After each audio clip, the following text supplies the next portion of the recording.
If we're going to talk about alternative treatment options, we've really got to talk about what we're trying to accomplish. What are the goals that we're setting out to get to happen? If you think about it, almost every alternative treatment option I've ever seen is really about trying to get us to remission, where we're not having mania and depression again.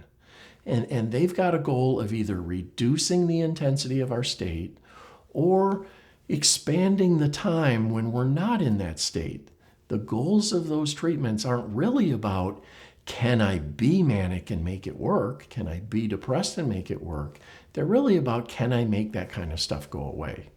And then that leads to the kind of results they have. And no treatment I've ever seen is creating the kinds of results that we are with bipolar in order. They don't have any examples to hold up for us. And we've got the study to show it, and we're going to include it in this lesson. So you'll be able to see what we found when we looked at all the other options, what they're producing compared to what we're producing. We're helping people produce outcomes that just blow them all away. We're helping people get to the point where they're totally free of bipolar disorder, yet they're still bipolar. They're still experiencing manias, they're still experiencing depressions, but it works for them. And that should be not only the goal of treatment, but the outcomes. And that's what we need to start focusing on.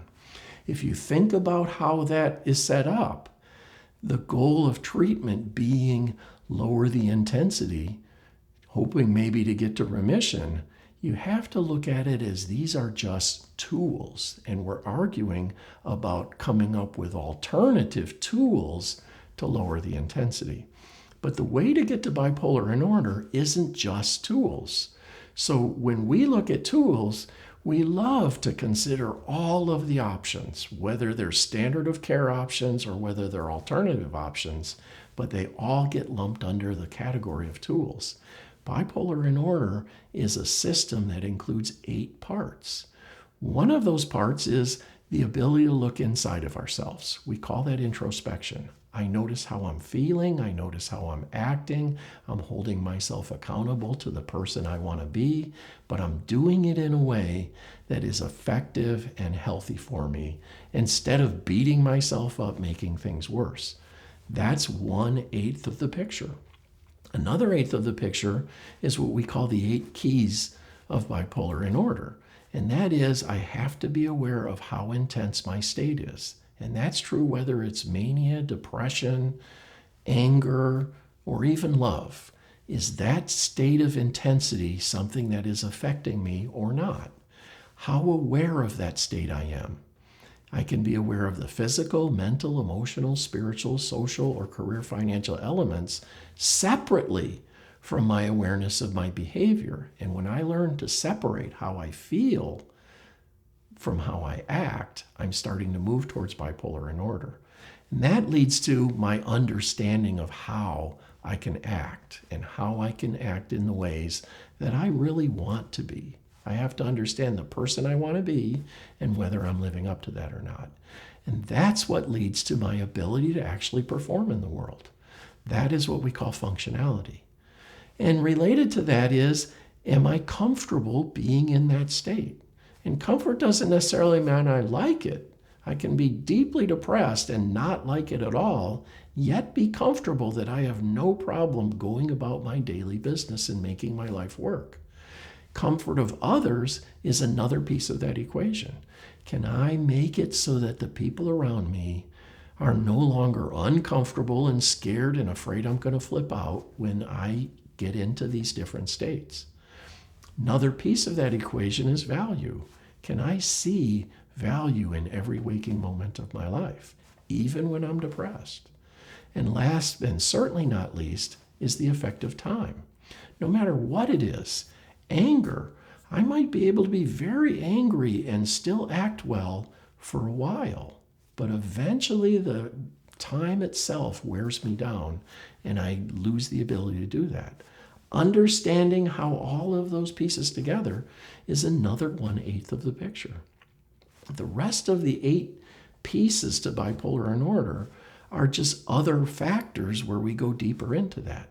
So element number 3 is what we call in order versus disorder. It means I'm becoming aware of who the person I really want to be is.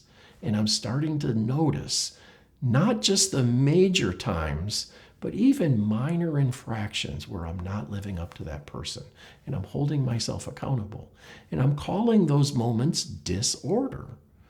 And I'm saying I can be in any state, I can be in any circumstance and act according to my values. That's being in order. So if I'm bipolar, which means I have highs and I have lows, and I'm still acting according to the person I want to be, I have bipolar in order. If I'm bipolar, which means I'm high and low, and I'm not living up to the person I want to be, that's disorder. That's another piece of those 8 pieces. Another piece is my awareness. I need to develop the ability to say, there is a level of intensity of my states. Physical, mental, emotional, spiritual, social, and career financial elements. This is my state. It includes all of those parts. And I've become aware of a level of intensity of all of those factors. And I can say at that level of intensity, I have full confidence and full ability to be in order. But there's a state just slightly above that where I can say, that is harder for me, yet I can do it. It's just slightly over the line. And that's the place where we can make the most progress. We can't really make progress when we're so far outside of that range that we can't really control our behavior anymore. That's another 1/8 of the pie. Another 1/8 is being able to have tools and know how to use them to lower the intensity when I need that. That's where all of these other treatments are focused on. It's the only thing they're generally focused on.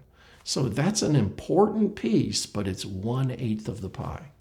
And any one of those is just one small part of 1/8.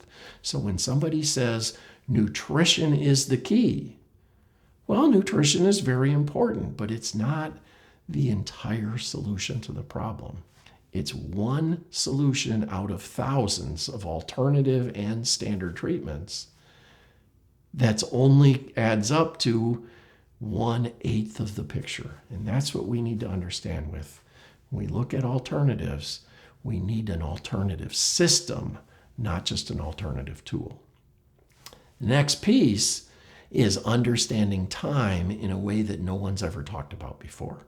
We're talking about, I notice when I got to that state slightly outside of my comfort zone, where I up my attention. I'm starting to pay way more attention to how I'm experiencing this state.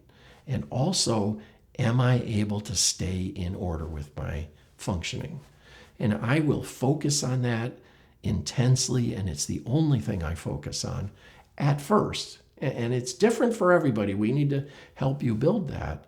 But at first, we're paying attention to our state and our ability to perform in that state. Then we start saying, after a certain period of time, I'm going to move to probably my alternative tools. They're not as invasive, they're safer, but they're not as strong either. And I'm going to turn to a very specific set of those that I've already thought out and practice using those and develop the skills with them. And then after a period of time, I might say those tools haven't really worked yet. Before I end up hospitalized or acting out in really serious ways, I'm going to turn to a stronger tool. So this use of time and knowing when to do what is another 1/8 of the picture that's generally not covered when we talk about alternative kinds of treatments. We're usually just talking about the tools again. Another piece is, have I developed the ability to see the advantages in all of my states? Can I see how a slight level of depression enhances me in certain ways? Can I even see how a really intense level of depression in order has value for me? And then last but not least, can I create a realistic time frame that says, here's where I'm going to be in a few months, in 6 months, in a year, in 2 years, in 5 years? Can I create a realistic path that I can follow from bipolar disorder to bipolar in order, and how can I manage that path and do the right steps to make that happen. So if you think about it, bipolar in order is a good, healthy combination of all of those elements. One of those elements, again, is tools to lower the intensity when I need it. But when we have bipolar in order, we barely ever need the tools again. We have an alternative to treatment. We don't need to treat any longer. We need to live, and we need to make our lives work. So please understand this distinction. We're going to cover in detail in this course what the alternative treatments are, what the alternative tools are, and how to use them. But you have to understand this concept. It's one piece out of 8, and each of those pieces by itself will not get you to bipolar in order. It's the combination of all of those pieces together in a system where they synergistically work together. That's what leads to bipolar in order. That's what leads to the results and why our results are so much better than everyone else's.